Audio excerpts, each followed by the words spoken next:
Okay, we're here. We're here. Happy Monday, everyone. Time for our next episode. Mandy is here. Amani is here. How are we doing? How are we feeling, Mandy? Amani. I feel like I was going to put a brave face on, but I'm just going to keep it real. I am ready. I am ready for this renovation to be over. I'm so grateful. I'm grateful that we can do it, but I'm ready for it to be over. I'm ready for it to be over. I'm ready for it to be over. That's how I'm feeling today. I'm excited for the renovation to be complete. That's what I'm gonna say. I love it. Yes. We love the honesty. The honesty works. Okay. Yes. I'm holding it together. Just holding it together today. Like by strings. What do you say? Strings and tapes, like hair, like duct tape, tape like duct tape, like barely adhesive, like tape. I'm just holding it together. Okay. What about you, Amani? What's going on in your weekend? I feel like you were away again. Now you're back. I was not away. I just kind of kept a low profile and just chilled. Okay. You know how sometimes after you've been traveling a whole bunch, as I did, you just need a bunch of time just to sit down and just to kind of just to be. So this was one of those weekends. You know, didn't do much. Just kind of caught up on a little grading, and that's it. Just kind of stayed still this weekend. I love that song. Do you ever listen to that song? It's called Let's Be Still. It's like my like when I want to be still, I literally put this, it's by Hearts and Hands or Minds and Souls or something, but it's called Let's Be Still. It's like the perfect meditation song if you're like forcing yourself to take a break or a rest, or like let's be still. It's a good one. I'll send it to you. Send it to me. Add it to For the your next playlist. break. Yeah. I'll send it to you. You'll love it. Well, speaking of time and being still and managing all those things, let's see who our guest is going to be this week. Kind of talk to us about that. We've got a great one this week. So she has been featured in People Magazine, Wall Street Journal, Glamour Magazine, Huffington Post.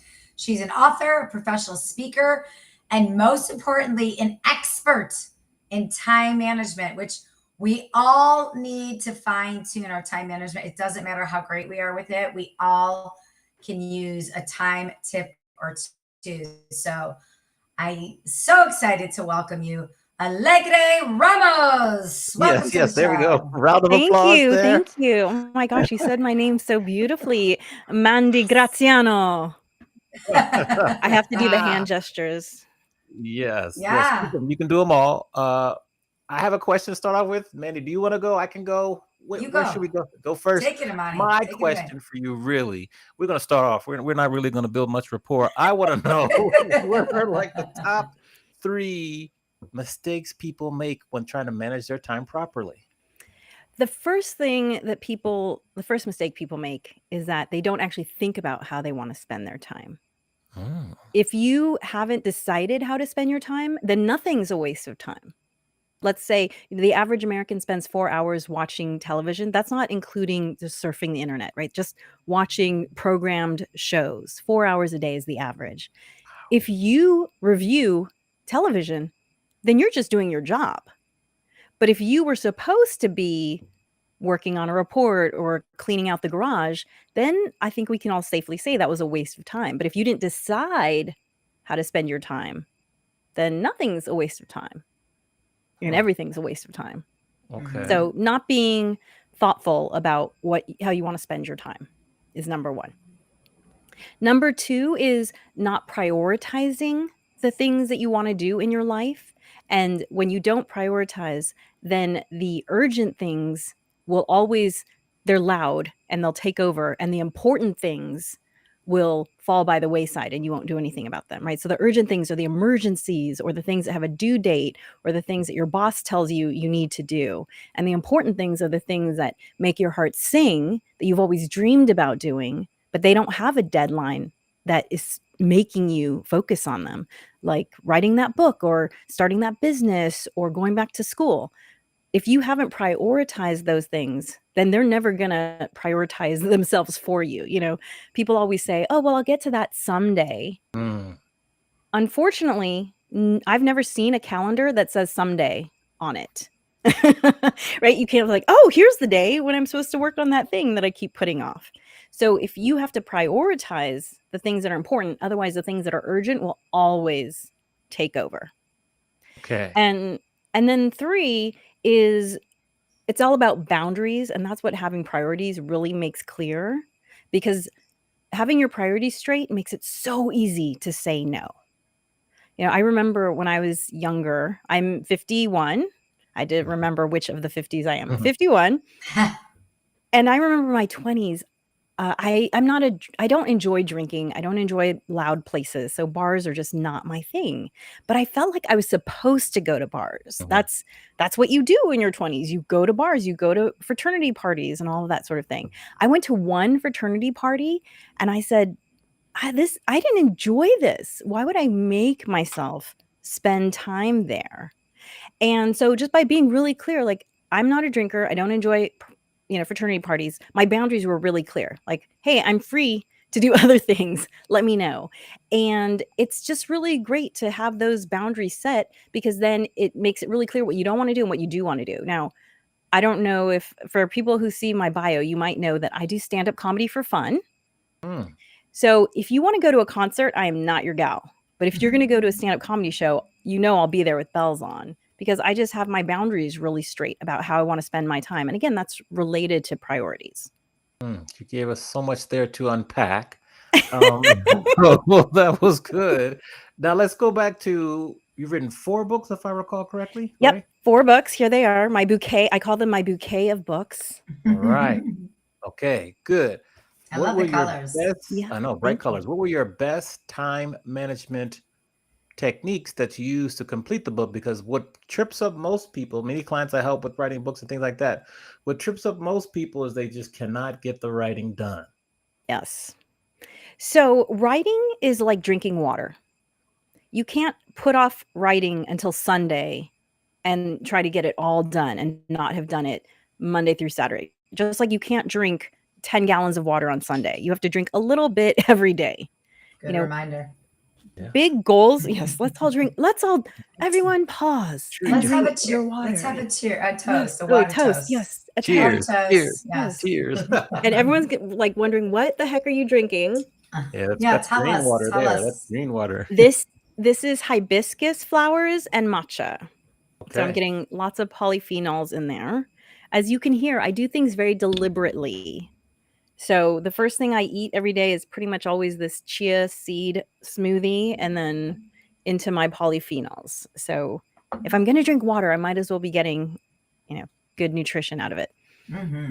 Anyway, so writing, like any big goal, you have to chip away at it.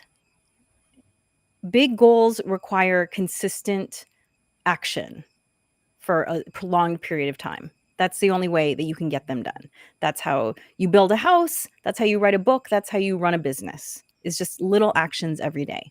So that's how I write every day, just a little bit in the morning. I always do it in the morning because I'm most productive in the morning. I am a lion chronotype for people who have done chronotyping, which means that I write 3 times faster in the morning than I do in the evening. So again, that's a big productivity save. I've saved myself hours and hours by writing in the morning rather than the evening. So that's how you do those big things. You have to chip away at them. Long-term goals, here's the saying I have. Long-term goals require long-term effort. Okay, more to unpack. Mandy, over to you while I can think about what I want to ask next. Well, I love this idea of at an early age saying, I have this visualization of like a parent saying this to a kid of like, how do you want to spend your time?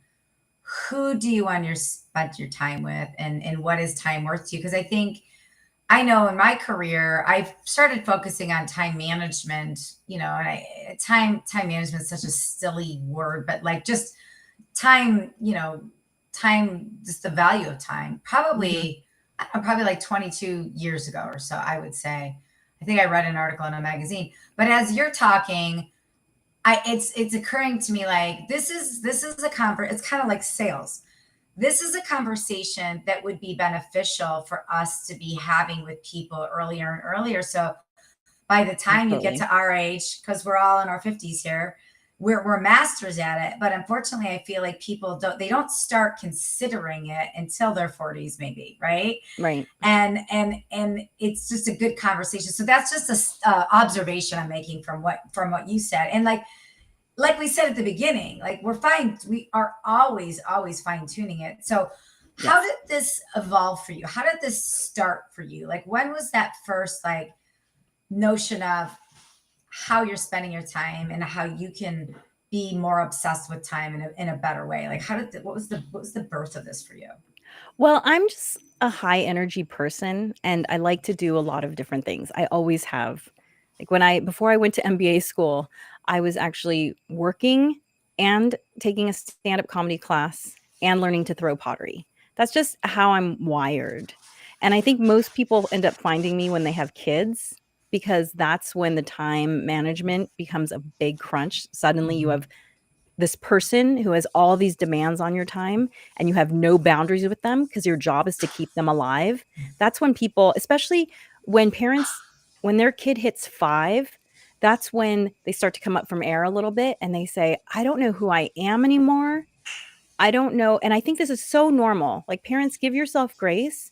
Those first 5 years are so hard that when you come up for air, you don't know who you are anymore because you just dedicated 5 years of your life to another person.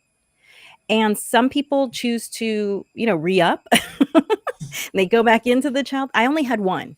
So when I hit that 5-year mark, it was very noticeable to me. I said, oh, like she doesn't need me as much anymore. And I'm not quite sure what I'm doing anymore. So I need to figure this out. Otherwise I could just kind of keep coasting like this. And, I've always been a very purposeful person. I actually found a calendar from when I was 16. So I was already doing planning. And I remember actually when I was 18 in college, I had this goal, this long-term goal. I guess I just have to say it because it sounds so weird to just like be vague about it. I went to the University of Southern California and my father went there as well. And he kind of raised me with stories of USC. And one of the stories was about Ms. USC. And Ms. USC is technically the homecoming queen, but also just the senior student ambassador. You do a lot of public speaking, you do a lot of outreach. And I decided I wanted to be Ms. USC. And so my freshman year, I interviewed other women who had been Ms. USC. And I broke it down. I was like, oh, okay, they were in this many organizations and they were president in at least one of them. Their GPA was this, so I just kind of created the formula and I figured out what the formula was. And then I laid it out for my next 4 years. And one of my advisors, her name is Judy Biggs Garbullo. Actually, we still talk about that moment because it was such a aha moment for me. She said, what are you working on in my planner? And I was like, oh, this is my path to Ms. USC. And she said, you're what? And I explained to her. And she said, I have never seen an 18-year-old do something like that before. And that's just the way my brain works. I'm an ENFJ. and ENFJs, we figure things out. We want to figure out how to do it better and faster and, just more efficient. And that's just me. I'm always looking for in everything. I could be cooking, I could be painting, I could be planting. That's just how my brain works. But when I was kind of, I used to homeschool my child. I homeschooled my child from birth to her freshman year of high school. And it was in that period that moms were coming to me and saying, I don't understand how you homeschool your child and you have a business and you manage to do stand-up comedy, like I actually produce a stand-up comedy show. I'm not just kind of like showing up at open mics. I do it a little more seriously than others. And people were just like, I don't understand how you manage all of this. And I always said, planning.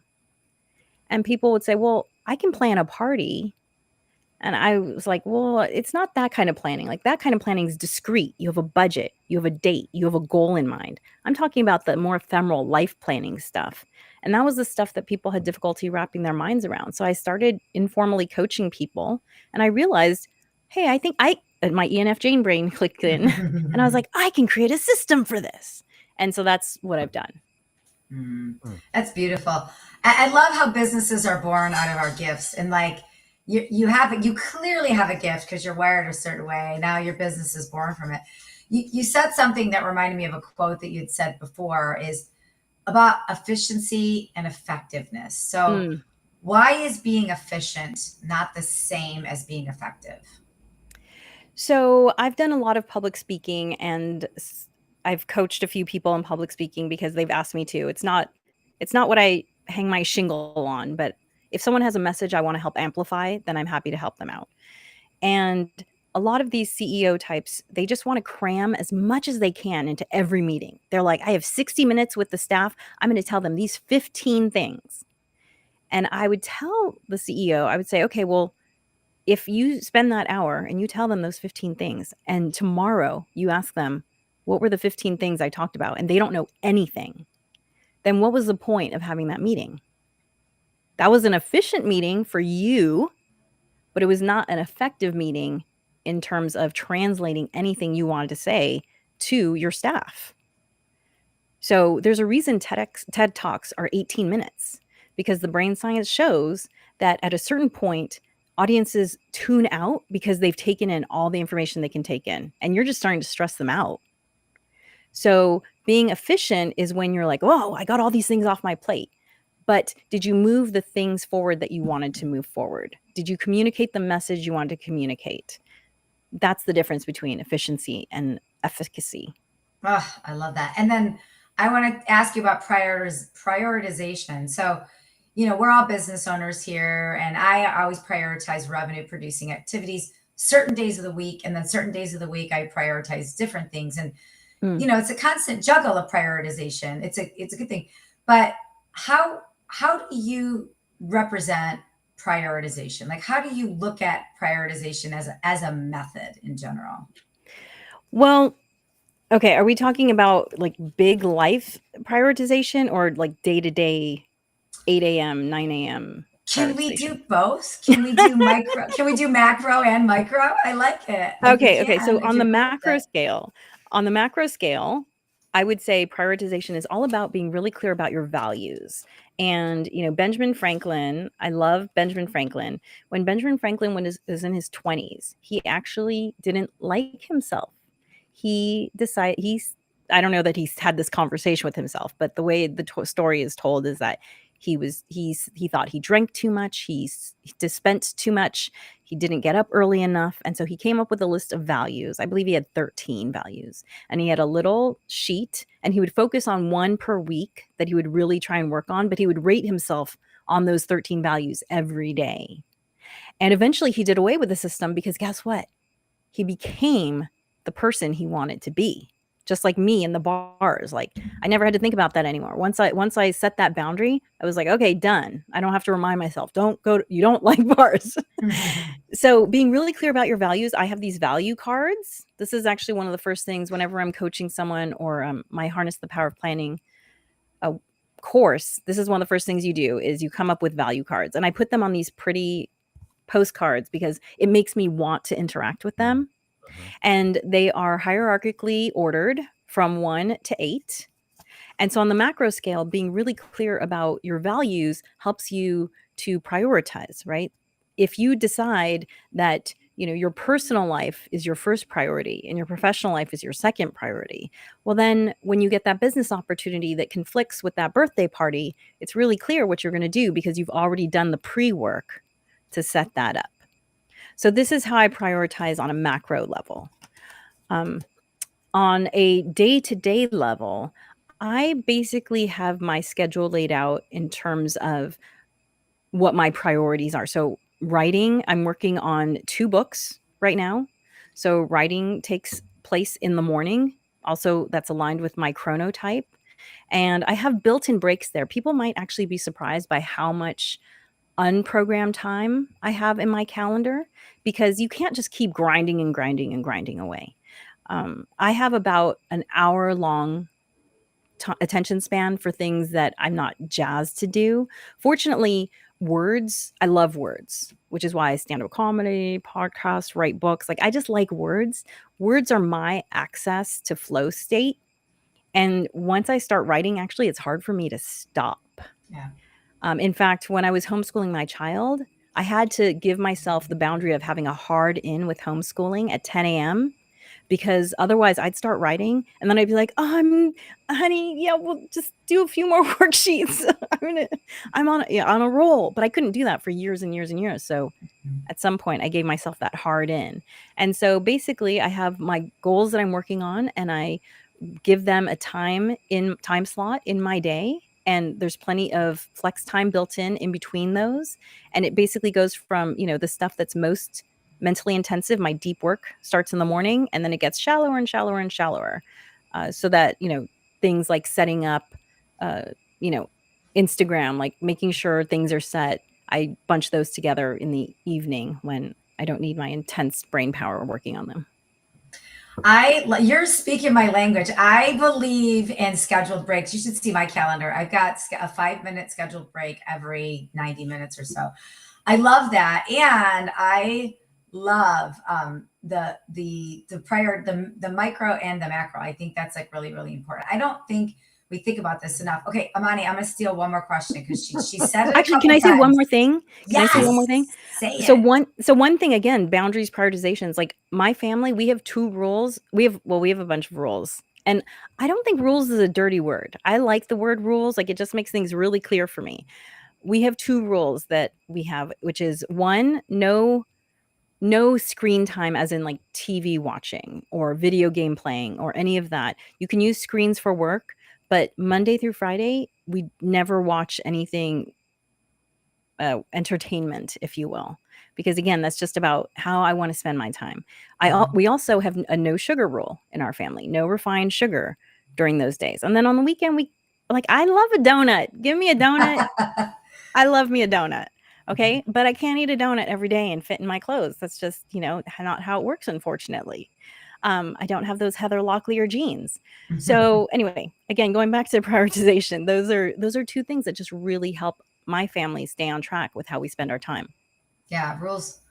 I mean, I'm a bit of a rule breaker. I'm a rule bender. I would say I'm a rule bender, but rules can't, like you said, were rules and I kind of shivered, but but I do like systems and processes, which are essentially rules. Yeah, and I do think when you're setting boundaries, you're setting rules for yourself. So yeah.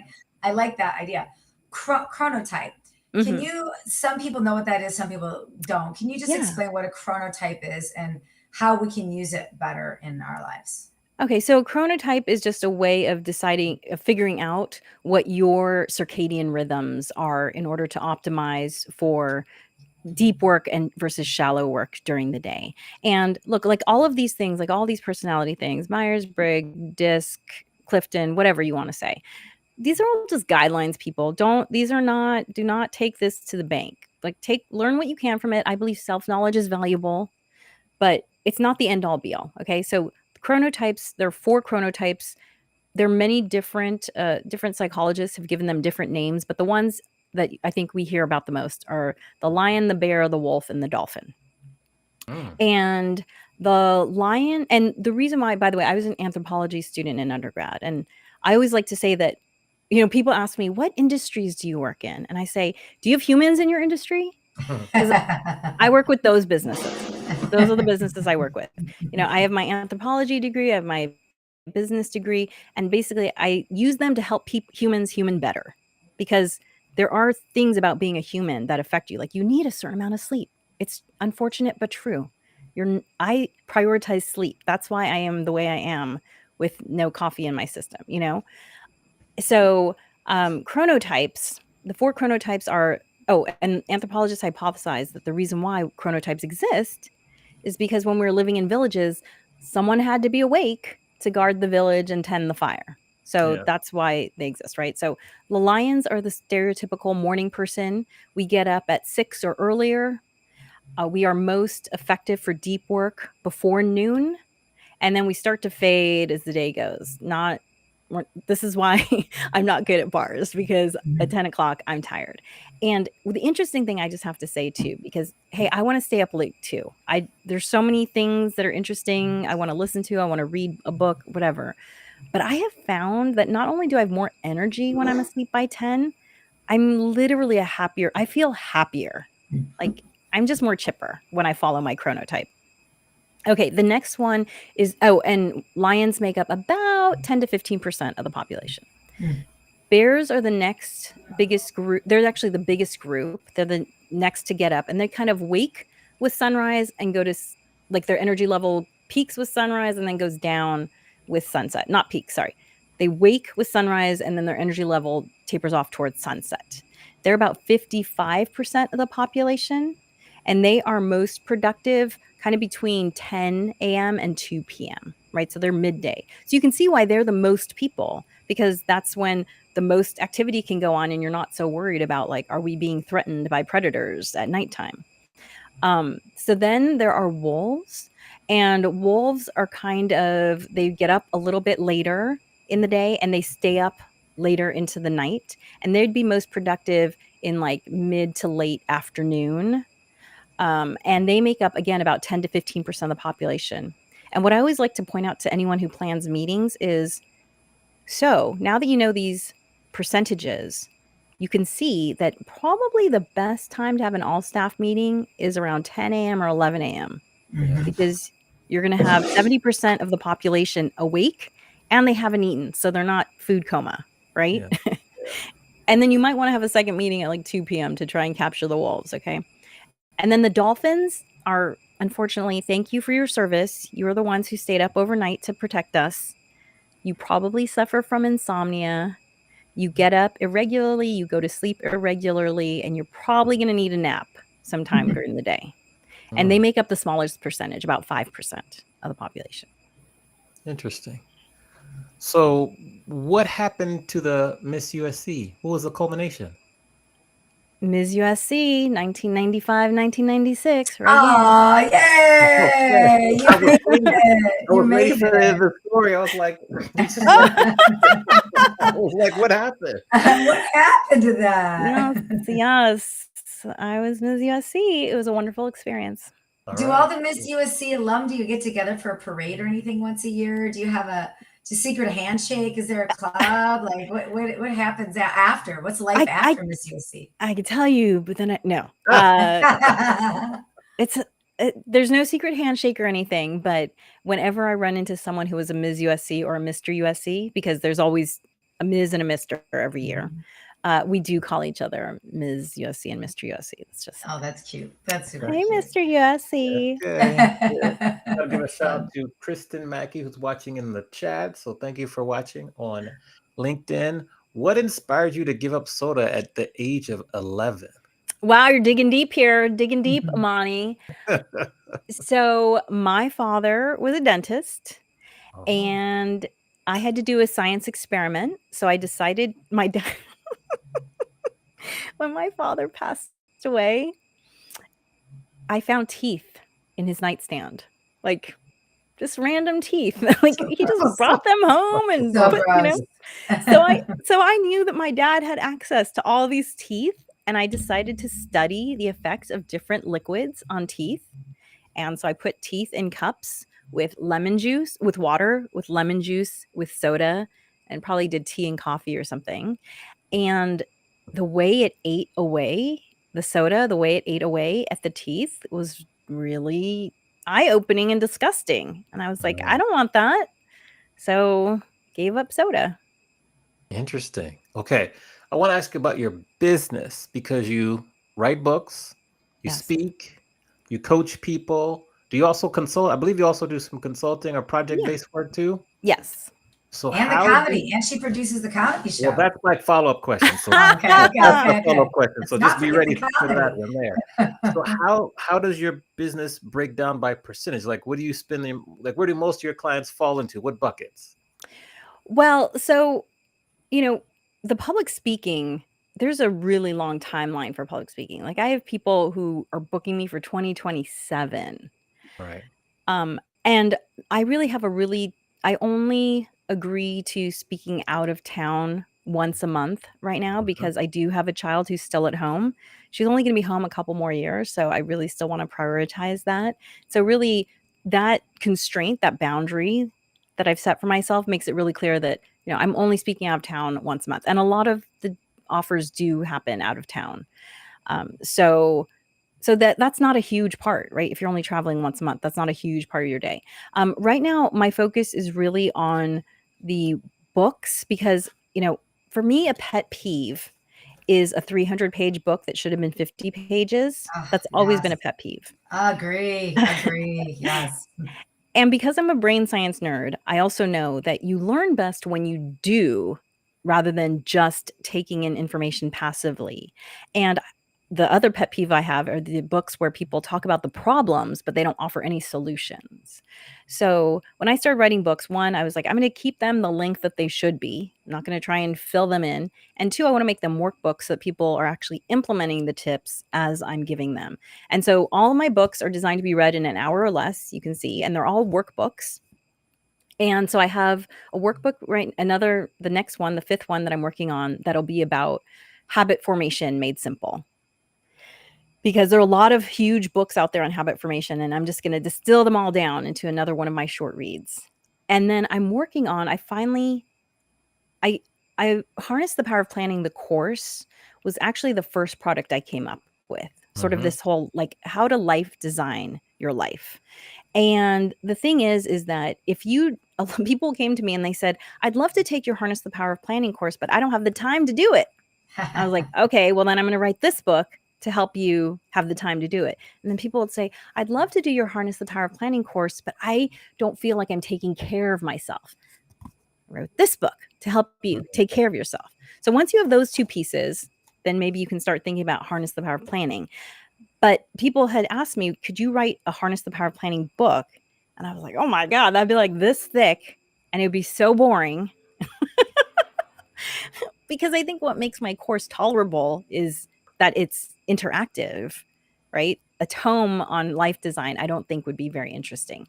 However, I had the epiphany of writing a non-narrative fiction version of Harness the Power of Planning, right? So anyone who's read the 5 a.m. Club or The Goal or Celestine Prophecy, those are non-narrative nonfiction. Sorry, that's the right term. Narrative nonfiction, right? So there's a story, but it's all just the framework to teach you lessons.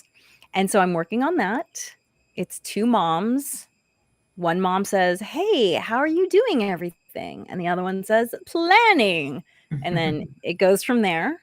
So I'm working on that because I'm putting together the pitch proposal for that because I do want that one to be published traditionally. That is a naturally 300-page book. And I think I laugh as I'm writing it. So I feel like that's a good sign. So that's fun. So that's really, the books right now are my priority. I'm doing more public speaking as my time frees up for that, as my child is getting older. And then, I tell people, like, if you're within 2 to 5 hours of Los Angeles, let's talk. Because if I can get there by car easily, then I'm available to work with you. We just have to figure it out in the schedule. Okay. Now, how has stand-up comedy helped your business? Oh my gosh, so much, actually. Okay. So much. Do tell. Well, first of all, everyone wants to talk to me about my stand-up comedy. Like when people find out, they're like, how do you do that? Where do you do that? Why do you do that? Which trust me, there are days when I wonder why I do it, because it is scary. It is just as scary as you imagine it is. Although I shouldn't say scary, because scary is a value judgment. There is just as much adrenaline pumping through my body as you can imagine, right? That's factually what's happening.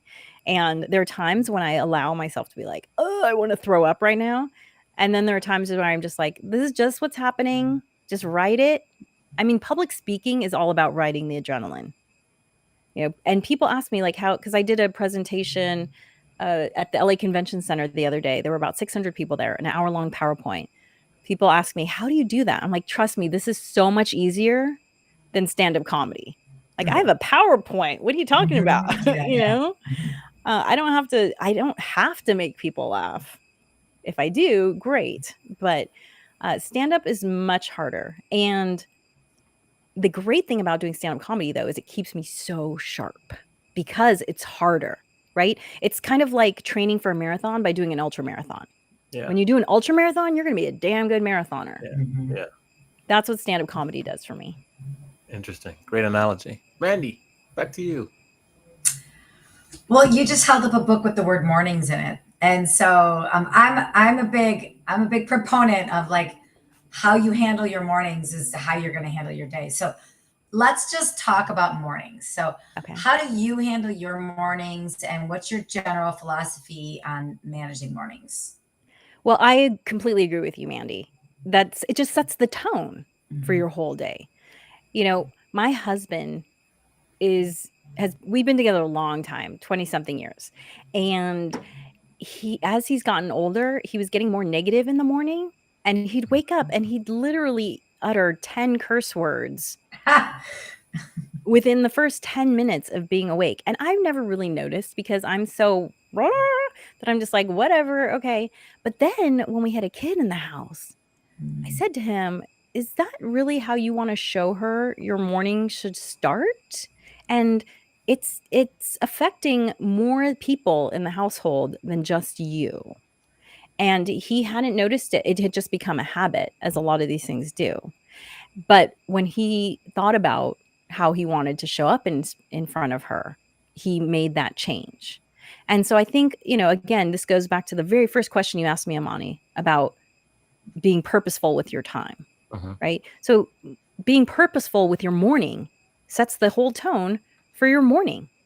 And so I can tell you, I have a very strong habit. In fact, it's so strong that sometimes it actually throws me off course because, I tell people, build your morning ritual around the two things that have to happen every morning because you're human. One, you have to pee. While you're in there, can you do a couple other things that help you out, right?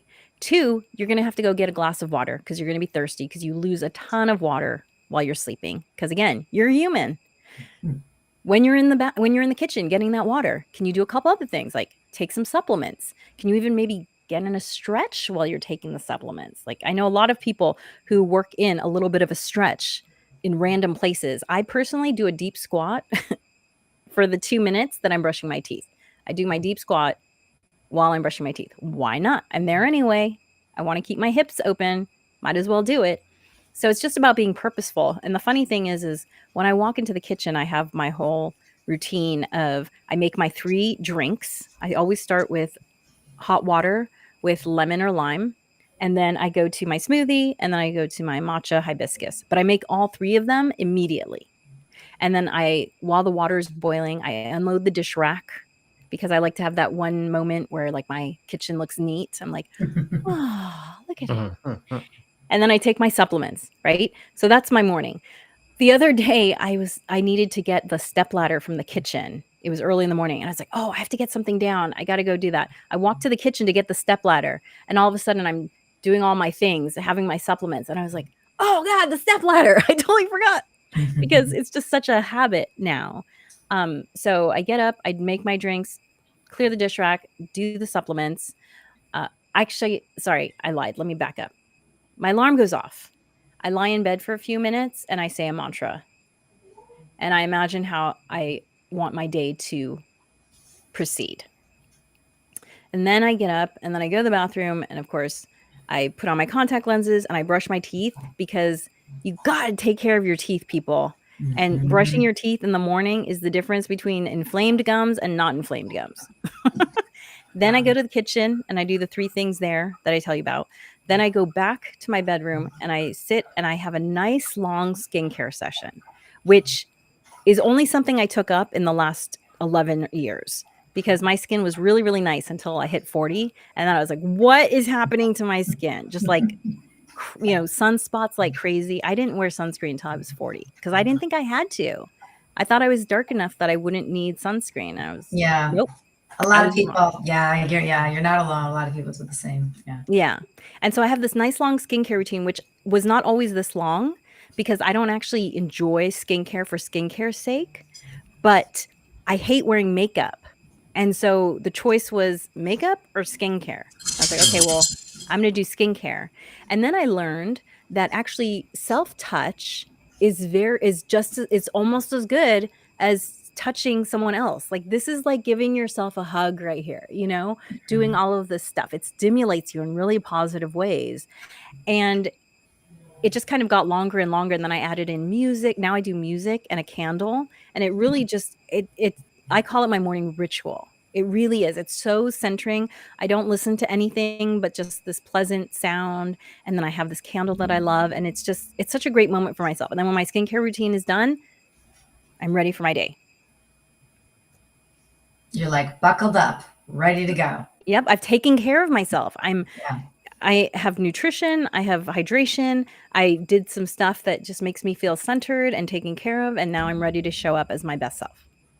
I love the thought of just planning. Like I do this. I do RPM, so rise, P, meditate. Like that's my thing in the morning. And even if I don't meditate for an hour, if it's even 5 minutes, it's just a part of my process. But before I did that, every morning was a little erratic. Like I would wake up and I just noticed as soon as I just put one ritual into the morning, it just changed the pace of everything else. And then I was ready for the day. So I love hearing everybody's morning rituals. And I think if you're listening to this or if you're watching this, you don't have to do a skincare routine. You don't have to do all of these things. But if you're not doing anything, just pick one little thing for yourself that helps ground you in the morning. I think just picking one little thing. No, absolutely. That's what I tell people. Just start with the one thing. It's kind of, it's like the New Year's resolutions. You have 10 resolutions and how many did you keep up? None of them. None. Just pick one. And I have one to suggest if you're like, I don't know where to start. I have one to suggest. And actually, I forgot to mention it. Make your bed. I've been a bed maker my entire life just because I like the look of a made bed, but it is crazy how much brain science there is behind making a bed and the benefits of it. And it literally takes, at least I've timed it. It takes me 20 seconds to make my bed. And you get a win. You get the sense of executive function control of your life. And also because beds take up such a huge part of our bedroom, your bedroom will just look neater just with that one move. So you don't know where to start there. And I also tell people there's no such thing as perfection. Shoot for 70%, right? So if the goal is to make the bed daily and you make it 5 times that week, that's a win. Give yourself a star or a check mark or high five yourself. Yeah. Whatever. Speaking of wins, speaking of wins, let's go to the part of the show where you can ask both Mandy and myself a question. Any question that you want is on the table. So what question are you going to ask? Who are you going to ask that question to first? Well, something that I do on my podcast is I pull a card from this little deck of sayings. So I was thinking it might be fun to just pull this card and have you answer it. Let's do it. Yes. Who's first? Okay. Amani, I'm going to start with you. Okay. Getting what you want is not nearly as important as giving what you have.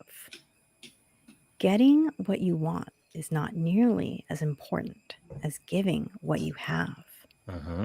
Tom Krause. Okay. And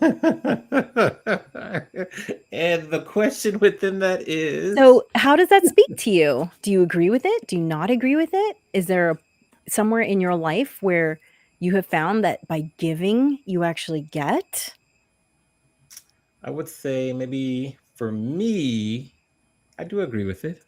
I would say giving like your time and expertise, helping people along their journeys when if you've already lived or been through what they are going through can be very fulfilling, but also in the long run could get you further than you anticipated. Do you have a specific example in your life that you want to share with us? Um, I always think of my students as a Mm, professor and just kind of teaching them and then seeing them go out and maybe get jobs, get promotions based on information they've learned from me or advice I've given them. And that really is probably one of the more fulfilling feelings that I've gotten recently, the last 5 6 years. absolutely. Yeah. Yes. There's no feeling like teaching. It's amazing. Yeah. I love that answer. Great. Okay, Mandy Graziano. I'm ready. I'm ready. Okay.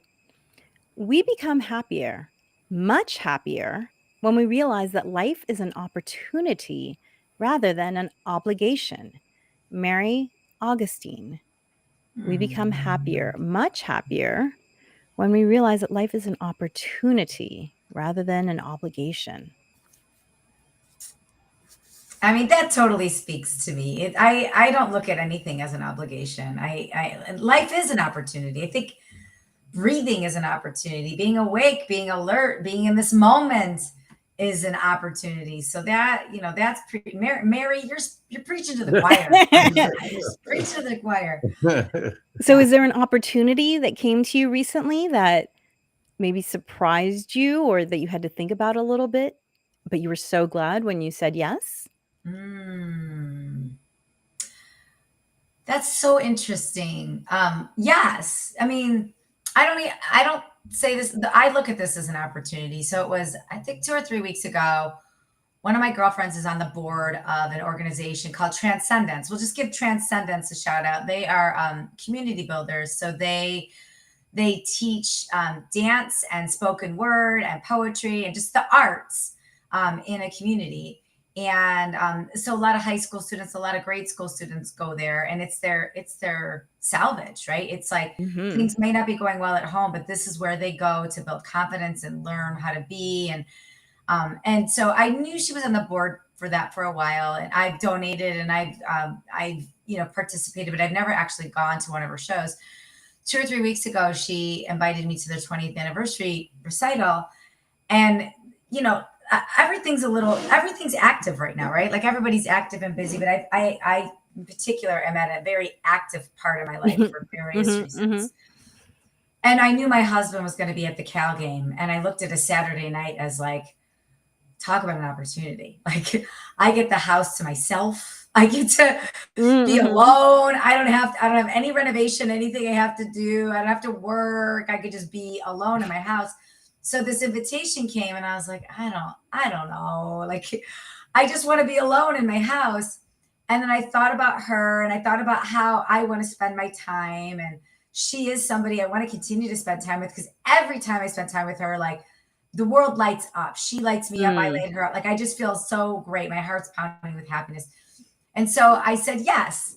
And I went on Saturday. And again, Saturday was a long day. It was a workout and then a renovation. And then, just like it was a long day. And as soon as I walked in, this like outdoor amphitheater at UCSD, it was like this purple dome. It was like 70 degrees, like the stars were out. And I just remember walking up this like aligned pathway of little light thinking, what an opportunity. Like Mhm.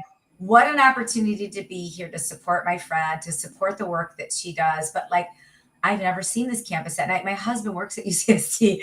Oh my gosh. I've never even heard of this. He's been there for 10 years. I've never even heard of this particular amphitheater before. Like, what an opportunity to Oh, be here wow. in this moment. And honestly, if he wasn't at the Cal game, we probably would have been doing something else. I would have never gone. So Right. I kept thinking of it as an opportunity to show Yeah. up for a friend, to experience this venue. And then I sat down and wow, my heart melted because it was the 20-year anniversary and they had alumni who are now like doctors and lawyers and stand-up comedians and they're all these things, and they started when they were like 7 or 8 and they had no opportunity, but this program brought them so much opportunity. So it was like they did 10 vignettes, and like one was evolution and one was persistence, and they intermixed the alumni with some of the students. It was just beautiful. So it was just like that was like this layered opportunity. Yeah. And the word opportunity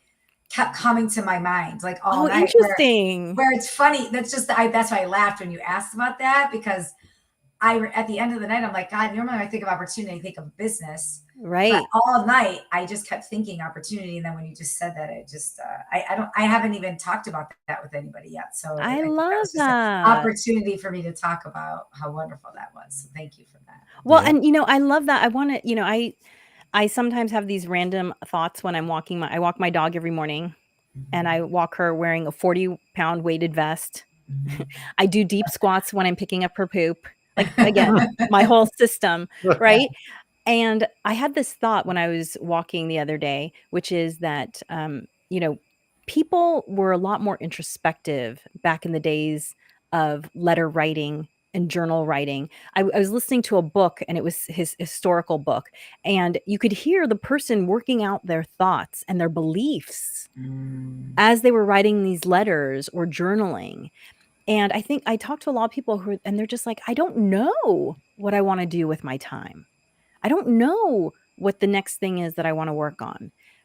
Get yourself a deck of these cards. Get yourself this.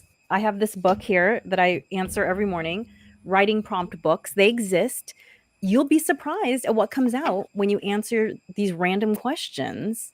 It will help you process things and think about things, because unless you ask yourself the question, you don't just think like, I know what I want to do with my life. Most of us don't have those moments. It's a thought process, and writing is really helpful for that. It's funny. Oh yeah, sorry. Well, go ahead, Mandy. Well, I was going to say, it's funny that you say that, because I'm a journaler. I journal every night, and obviously we're both authors and writers and stuff. But I was just journaling the other day, and I was working through something. Like the way it started versus the way it ended was so different. It was like I answered my own question as I was writing it down, and I was thinking the same thing of like, what if I wasn't an obsessive journaler? Like, would I have even thought this through the way? I was just so grateful that I was able to think it through. So I just think that's a good reminder for people watching and listening of like, your answers are in you, but you have to give yourself a system to find those answers for yourself. And sometimes journaling could be that. Yeah. I think it's huge. And also too, just to clarify what you believe, because I think if you don't decide what you believe, then someone else might decide it for you. Yeah. Amen. Amen. I should give you this little emotion here. Hold on. Where is it? Little snaps of the fingers. We have our little sound effects here. But speaking of working it out, if we are going to go talk to Alegre of 1990, well, they'll say late 90s, when you're graduating from USC, the little Starbucks that's right there on campus, right off of, I forget the street, but it's right there. There's a couple on Figueroa. Yeah, so we're going to go to Starbucks on Figueroa. Okay. And you're going to meet the younger version of yourself. But what advice would you give your younger version based on everything that you've learned so far in life?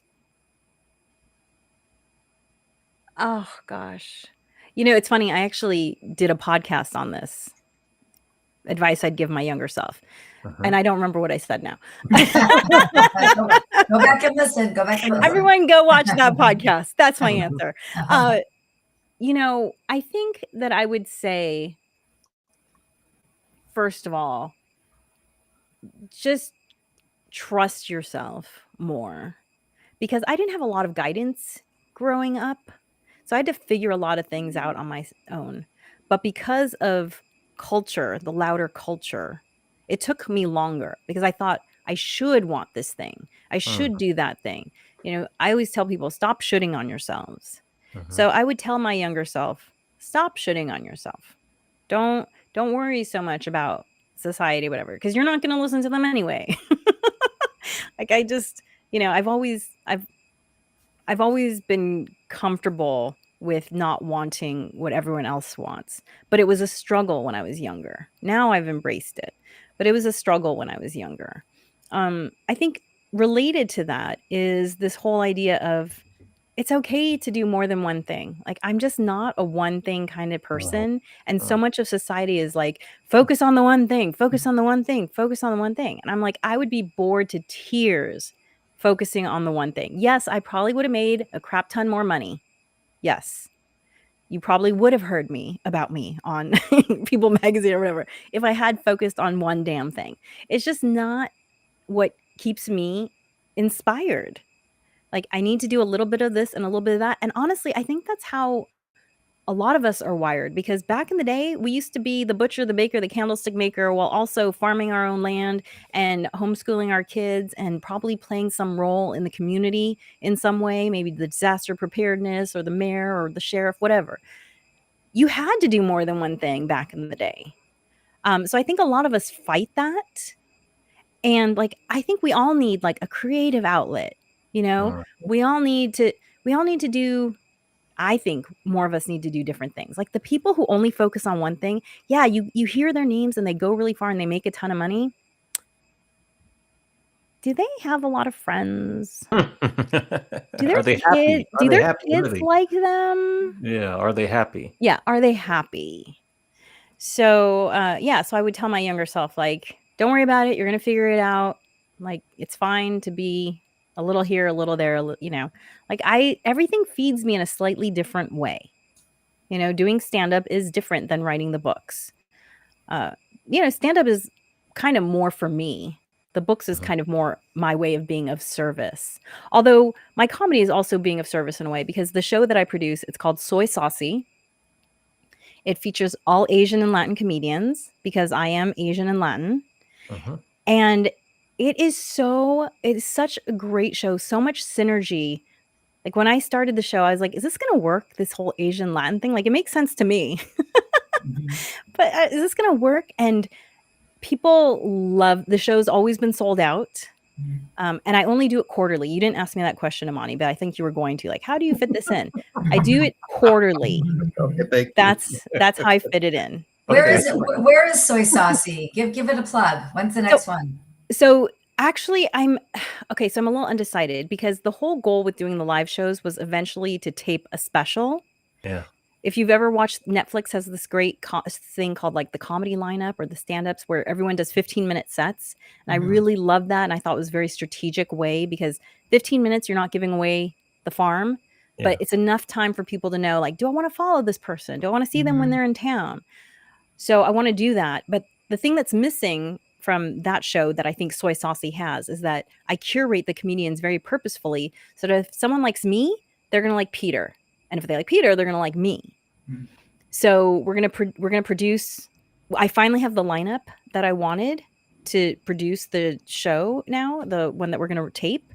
And so, as I said, I was doing it quarterly. So I was planning on doing a spring show, but then we've decided to do the recording in April, May, or June. And we're wondering, actually, here's a question for you, Amani and Mandy. From a strategic point of view, should I do a spring show, kind of momentum towards the recordings, or should I hold off on the spring show to generate demand? Because people have been asking, when's the next show? And they always sell out, so there's limited seats. Should I not do a spring show in order to drive people to the recorded show that's going to be in April, May, or June? And we're going to do 2 shows back to back. That's how you tape a special. So you have more time to choose from for editing. So there'll be 2 shows back to back. And it'll probably be about 500, 600 seats available for sale. So, it'll be, tell me. I would say do the spring show and then record after, because through the success of the spring show, you're going to get even more demand than you could from just making people wait, in my opinion, as a professional DJ, etc. Oh, I love hearing about Amani's creative interests. Okay. Yes. Mandy? I agree, but I think you have to be strategic about what you do at the spring show. Like, how are you going to gather information? Or is there a QR code? What's in it for them? What's the lead magnet? Like, how are you going to cultivate those relationships and build those relationships from there to the recorded show? Yes. So I would give that a lot of thought too. And it has to do with the venue or the location or the time of day even, or all of that. Yeah. So I've been moving Soy Saucy around. You're asking where is it? I've been moving it around LA because for people who know LA, it's a very big place. People who live on the west side don't want to travel to the east side for a show, don't you know? So that's why I've been moving it around. And so I don't have a date for the spring show, but the theater that I'm looking at for the recording is in Santa Monica. It's a very cool, like kind of like Art Deco theater with traditional red velvet seats. So Santa Monica, late spring, early summer, soysaucy.com. Got it. Love it. Yeah, keep us posted on that. We'll do a follow-up on it. Yeah, that's awesome. We'll do That's great. a follow-up. We do want to just say thank you for spending time sharing all your wisdom and expertise with us. It's a very interesting conversation. Definitely have to rewatch it. We have where people can find you. We'll continue to update it. We'll add all the links to the show notes. And just thank you very much for being on the show and sharing your wisdom. So we'll give you a round of applause. Give you a round of applause. We're going to put you in the green room real quick. So just hold on. Here we go. Round of applause. Alegre, thank you for being here. Thank you for having me. It was a pleasure. Yes. Awesome. Okay. Mandy, we are finished for this week's show. Another great show. Very interesting. Very interesting. Yes. Who do we have on tap for next week? We have open mic next week. That's right. We have two TVDs. Freestyle. We have a TVD next week. We have a great guest who is going to be rescheduled for another time because of a pop-up work conflict, and we've asked another great guest to be on. So we'll see. It'll be a mystery. Tune in to find out. Yes, mystery. Okay. Well, thank you to Alegre Ramos for being with us today. And with that, make sure you rate, review, and subscribe to the podcast on the platform you're watching or listening on. Feel free to subscribe to us on YouTube. And with that, we will see everyone next week. Bye, everyone. Bye.